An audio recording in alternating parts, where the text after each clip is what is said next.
সমরাস্ত্রের লড়াইয়ে এখন যেন উল্টো রথ চলছে। যে যুক্তরাষ্ট্র আকাশপথকে নিজেদের ব্যক্তিগত সম্পত্তি মনে করত, সেই পরাশক্তি এখন ইরানের তৈরি সস্তা ড্রোনের সামনে রীতিমতো ধরাশায়ী। ওয়াশিংটনের $1,000 কোটি প্রতিরক্ষা ব্যবস্থাকে বৃদ্ধাঙ্গুলি দেখিয়ে তেহরানের শাহেদ 136 বা আত্মঘাতী ড্রোনগুলো এখন পেন্টাগনের মাথা ব্যথার প্রধান কারণ হয়ে দাঁড়িয়েছে। মধ্যপ্রাচ্য থেকে শুরু করে বিভিন্ন রণক্ষেত্রে এই ক্ষুদে ড্রোনের দাপট মার্কিন সমরবিদদের কপালে দুশ্চিন্তার ভাঁজ ফেলেছে। মূল সংকটটা এখন প্রযুক্তির চেয়েও বেশি অর্থনৈতিক। একটি ইরানি ড্রোন তৈরি করতে খরচ হয় বড়জোর $20,000, অথচ এই ড্রোন আকাশেই ধ্বংস করতে যুক্তরাষ্ট্রকে খরচ করতে হচ্ছে $30 থেকে $50 লাখ মূল্যের পেট্রিয়ট মিসাইল।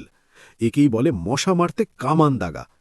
পেন্টাগন এখন হিসাব মিলাতে পারছে না যে কতদিন এভাবে সস্তা অস্ত্রের পেছনে রাজকীয় অর্থ ব্যয় করা সম্ভব।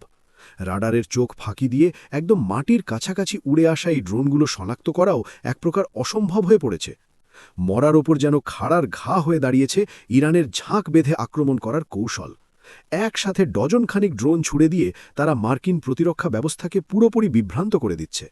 অত্যাধুনিক সব সেন্সর যখন একটি বা দুটি ড্রোন নিয়ে ব্যস্ত থাকে, বাকিগুলো তখন ফাঁক গলে ঠিকই লক্ষ্যবস্তুতে আঘাত হানছে। কয়েক দশকের মধ্যে আকাশপথে এমন অসম চ্যালেঞ্জের মুখে আর কখনো পড়েনি মার্কিন বাহিনী।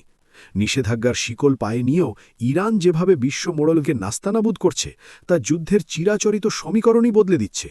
বিশাল আকার যুদ্ধবিমান আর দামি মিসাইল দিয়ে কি আগামীর এই সস্তা ড্রোন যুদ্ধ জয় করা আদৌ সম্ভব? এক সময়ের অপ্রতিদ্বন্দ্বী মার্কিন সামরিক দম্ভ এখন যেন কেবল সময়ের বিবর্তনে ম্লান হবার অপেক্ষায়।